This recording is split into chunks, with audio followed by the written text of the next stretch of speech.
Hope is what so many people are looking for during this hard time, especially when faced with a coronavirus diagnosis. Abby Dodge spoke with a patient who recently left the hospital and has an encouraging message for all of us. This compelling story is only on 5 tonight. In March, Sanford Hibsch walked into this emergency room at St. Luke's South. As he laid in his hospital bed for weeks, he wondered if he'd ever be able to walk out. I feel like I was watched by a team of angels from the minute I got to the hospital.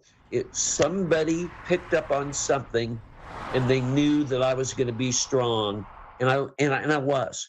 I was as strong as I could be. With underlying conditions and age not on his side. I am 69 and a half. Sandy didn't let his hospital stay take anything from him. You have to fight.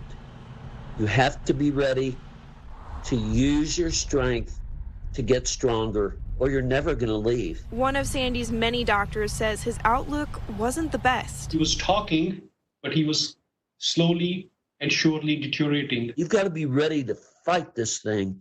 It is a snake, and people need to understand that if you give it an inch, it's going to take a mile from you. There were moments Sandy felt he wasn't going to see his wife of 46 years again, but he battled for love. She is my rock, and she is my inspiration. The pair held on to this photo through restless nights and day after day on a ventilator until they were reunited. My heart was lightened so much when I was able to see her for the first time, because I knew it was really true that I was gone, and number two is that I was back to her. Sandy's wife kept a detailed journal of his stay. That starts the day that I dropped him off. Even though she couldn't be by his side.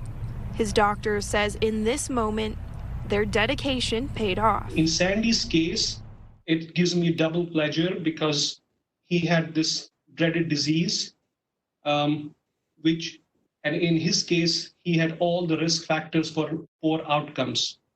And it gives me immense happiness that we at St. Luke's took good care of him. You are one of my angels. That's what I would tell everybody.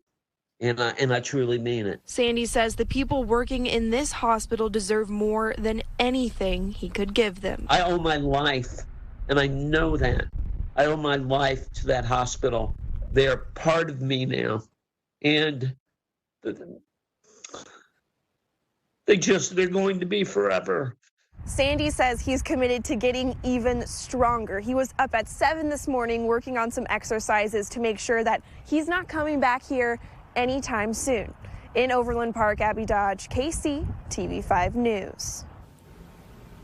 Man, does he have quite the story to tell, and glad he's much better now. Sandy says he's planning on going back to St. Luke's South and visiting the doctors and the nurses who all took care of him when it is safe for him to return and do that. Yeah, it's a great hospital.